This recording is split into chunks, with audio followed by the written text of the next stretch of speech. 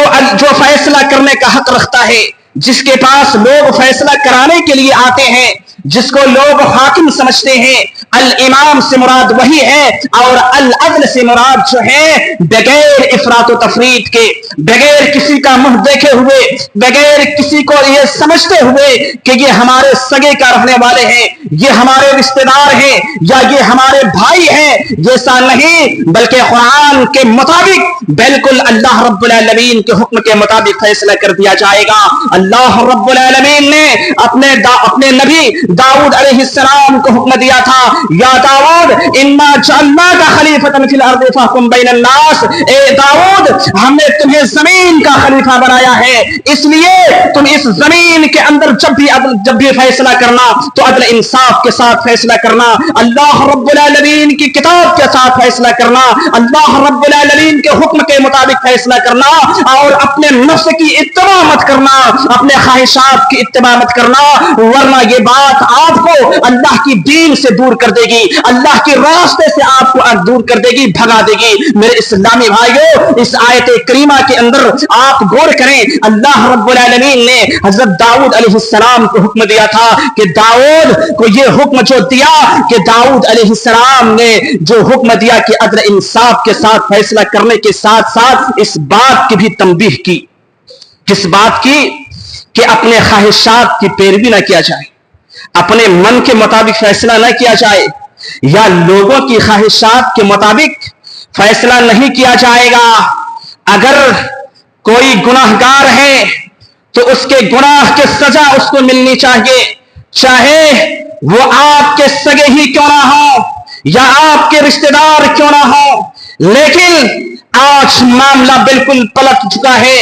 آج لوگ ایک دوسرے کو دیکھ کر کے فیصلہ کرتے ہیں, ایک دوسرے کو دیکھ کر کے عدل انصاف نہیں کرتے ہیں, بلکہ یہ سمجھتے ہیں کہ یہ ہمارے خاندان والے ہیں, یہ ہمارے رشتہ دار والے ہیں, یہ ہمارے باپ ہیں یا یہ ہمارے بھائی ہیں. یہ سوچ کر کے وہ اس کو اوپر ظلم کرتا ہے, لیکن پھر بھی اس کو انصاف نہیں ملتا ہے, لیکن پھر بھی اس کو سزائیں نہیں دی جاتی ہیں. اور جو بیچارے غریب ہیں, جو اس کا کوئی نہیں لگتا ہے, اگر ایسے انسان کوئی غلطی کر دیتا ہے تو فوراً اس کو گرفت ہو جاتی ہے, فوراً اس کو پکڑ لیتے ہیں اور ان کے اوپر سزائیں نافذ کر دیتے ہیں۔ میرے اسلامی بھائیوں، اللہ رب العالمین نے تو یہی حکم دیا تھا کہ اے داؤد، تو نے اللہ کے فرمان کے مطابق فیصلہ کرنا اور لوگوں کی خواہشات کی اتباع مت کرنا۔ لوگوں کے خوش کرنے کے لیے اگر فیصلہ کرو گے، لوگوں کے من کے مطابق فیصلہ کرو گے، تو اس فیصلہ انصاف کے اوپر مبنی نہیں ہوگا، اس فیصلے کے اندر انصاف نہیں پایا جائے گا، بلکہ اس فیصلے کے اندر ظلم بھی پایا جائے گا۔ میرے اسلامی بھائیوں، اسی طرح بالکل اللہ کے نبی صلی اللہ علیہ وسلم کو اللہ رب العالمین نے حکم دیا تھا۔ یہی حکم اللہ رب العالمین نے اپنے آخری نبی جناب محمد رسول اللہ صلی اللہ علیہ وسلم کو حکم دیا تھا، فَاحْكُمْ بَيْنَهُمْ بِمَا أَنزَلَ اللَّهُ وَلَا تَتَّبِعْ أَهْوَاءَهُمْ عَمَّا جَاءَكَ مِنَ الْحَقِّ۔ اللہ رب العالمین نے اپنے آخری نبی جناب محمد رسول اللہ صلی اللہ علیہ وسلم کو حکم دیا تھا کہ اے نبی، جب آپ لوگوں کے درمیان فیصلہ کریں تو عدل انصاف کے ساتھ فیصلہ کرنا، عدل انصاف کے ساتھ فیصلہ کرنا، اور لوگوں کی خواہشات کی اتباع مت کرنا، کیونکہ آپ کے پاس حق آ چکا ہے، آپ کے پاس اللہ رب العالمین نے حق دے کر کے بھیج چکا ہے، اس لیے اللہ کی نازل کی ہوئی کتاب کے مطابق فیصلہ کرنا۔ میرے اسلامی بھائیوں، یہ ہوتا ہے اللہ رب العالمین کے حکم کے مطابق فیصلہ کرنے والے۔ اللہ کے نبی صلی اللہ علیہ وسلم نے ایک جگہ ارشاد فرماتے ہیں کہ اللہ رب العالمین اگر کسی بندے کو کسی چیز کی ذمہ داری سونپی ہو، کسی چیز کی ذمہ داری دی ہو، اور وہ اپنے وزیروں، اپنے مشیروں یا اپنے ماتحت رہنے والے لوگوں کے ساتھ عدل انصاف نہیں کر پاتا ہو، اپنے ذمہ داری کو صحیح سے نبھا نہیں پاتا ہو، تو اللہ رب العالمین نے ایسے انسانوں کے اوپر جنت کو حرام کر دیا ہے۔ میرے اسلامی بھائیوں، ذرا غور کریں کہ اگر انسان ذمہ داری لیتا ہے اور اس ذمہ داری کو سنبھال نہیں پاتا ہے، اپنا رعایا کے ساتھ دھوکہ کرتا ہے، اپنا رعایا کے ساتھ فراڈ کرتا ہے، اپنا رعایا کا صحیح حقوق ادا نہیں کر پاتا ہے، اور اس حال میں اس دنیا سے چلا جاتا ہے، مر جاتا ہے، تو اللہ رب العالمین نے اس کے اوپر جنت کو حرام کر دیا ہے۔ تو یہ پہلا انسان جو کل قیامت کے دن اللہ رب العالمین کے عرش کے سائے میں چھپ پائے گا، وہ ہوگا عدل انصاف کرنے والا حکمران۔ کسی کا چہرہ نہیں دیکھے گا، جو اللہ کا حکم ہے اسی کے مطابق فیصلہ کر دے، چاہے باپ ہی کیوں نہ ہو یا بھائی کیوں نہ ہو، اللہ کی مرضی، اللہ کے حکم کے مطابق فیصلہ کر دے گا۔ اور دوسرا وہ انسان جو کل قیامت کے دن اللہ رب العالمین کے عرش کے سائے میں جگہ پانے والا کون ہوگا؟ اللہ کے نبی صلی اللہ علیہ وسلم کے فرمان کے مطابق وَشَابٌ نَشَأَ بِعِبَادَةِ اللَّهِ، کہ وہ نوجوان جس کی جوانی اللہ رب العالمین کی عبادت کے ساتھ ہوئی ہو، اللہ رب العالمین کی فرما برداری کے ساتھ ہوئی ہو، اللہ رب العالمین کی اطاعت کے ساتھ ہوئی ہو۔ میرے اسلامی بھائیوں، انسان کی زندگی میں یہ جوانی کا مرحلہ جو ہوتا ہے وہ بڑا ہی حساس ہوتا ہے۔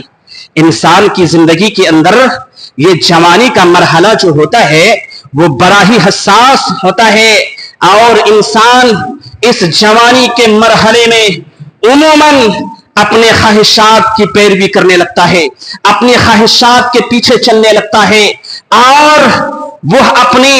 اس نوجوان کی جوانی کی زندگی اللہ رب العالمین کی نافرمانی میں گزار دیتا ہے، کیونکہ وہ تو یہ سمجھتا ہے کہ یہ جوانی جو ملی ہوئی ہے یہ موج مستی کے لیے ہے، یہ جوانی لہو و لعب کے لیے ہے، یہ جوانی تو کھیل کود کے لیے ہے۔ جہاں تک ان کا تعلق ہے کہ دین پر عمل کریں گے، نمازیں پڑھیں گے، آ کر کے صدقہ و خیرات کریں گے یا دین کی عبادتیں کریں گے، تو ابھی اس نوجوان کے خیالات کے مطابق ابھی ان کے پاس بہت لمبی زندگی پڑی ہوئی ہے، بہت لمبی زندگی۔ وہ سوچتا ہے کہ ابھی تو ہم جوان ہیں، جب بڑھاپے کی عمر میں آئیں گے تب جا کر کے ہم اللہ رب العالمین کی عبادت کریں گے۔ لیکن میرے نوجوان ساتھیوں، آپ سنو، اللہ رب العالمین نے جس نوجوان کی جوانی کی عالم میں، جوانی کی زندگی اللہ رب العالمین کے اطاعت میں گزر جاتا ہے، اللہ رب العالمین کے فرما برداری میں گزر جاتا ہے،